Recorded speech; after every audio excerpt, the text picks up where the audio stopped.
as though they were acknowledging they'd been through some tough times, but looked for better days ahead. The parallel to her own life was unmistakable. On the shop side of the street, pretty benches invited passers-by to slow down and relax. Across from them was a 2-block-long park, ringed with a sturdy iron fence and planted with huge beds of colorful flowers and towering trees. Wouldn't Jake love running through the thick grass? Eden felt a stirring of hope. Maybe this was the place where they belonged. While she drove, she kept an eye out for a place to stop. The on-street parking in front of the shops wouldn't do. Too visible. A woman and child sleeping in the car in plain sight would attract unwanted attention. She took a right on the first road just past the park into a deeply shaded residential area. Huge old homes lined the narrow street. The second house on the left caught her attention. Set up on a rise, the majestic 2-story seemed to beckon to her. She followed it with her eyes as far as she could crane her neck, then made a U-turn at the intersection and came back to park in front of it. A shaft of sunlight speared through the leafy canopy to illuminate the house like a spotlight. Golden rays glinted off the paned window in the door, sparkling like jewels. Eden rubbed her eyes. Blinking into the bright light exacerbated the gritty feeling of her heavy lids. Maybe they'd just rest here a minute. She lowered the windows a couple of inches for ventilation before shutting down the engine, checked Jake one more time, leaned back against the headrest, and closed her eyes. An annoying staccato repeated at the edge of her consciousness. Tap, tap, tap. There it was again.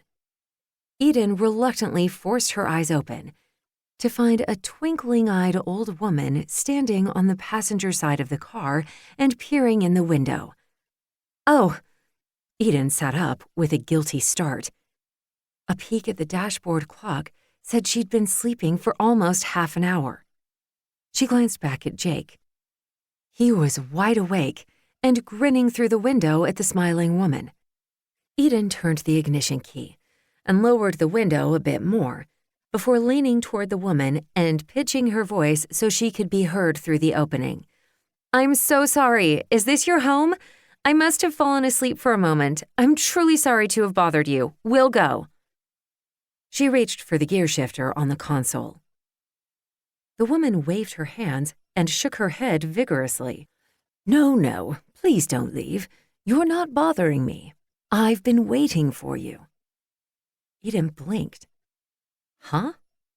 She must have misheard her. "I'm really embarrassed. I pulled up to admire your home and must have dozed off. Your house is amazing." "Thank you." The woman looked over her shoulder at the house and back at Eden. "If you have a minute, why don't you two come in? I'd be happy to give you a tour." "Oh, no," Eden said. "I wouldn't want to impose." The woman dismissed her suggestion with a flick of her hand. "It's not an imposition. The house is part of the annual tour of homes. I bring people through all the time." They had those tours back in Tallahassee, too. People bought tickets to tromp through rich people's houses. Eden had thought it would be cool to do someday. Still, she frowned. A product of the stranger danger generation, she'd been raised to keep her distance from people she didn't know.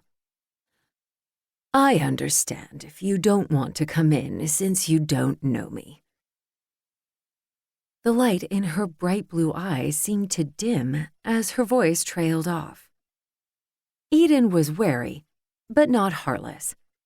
The woman was clearly lonely. And honestly, she couldn't be less threatening. She was short and comfortably rounded, and with her tastefully tinted blonde bob and expensive-looking dress, she was the picture of grandmotherly elegance, like an upscale Aunt Bee. Besides, this was a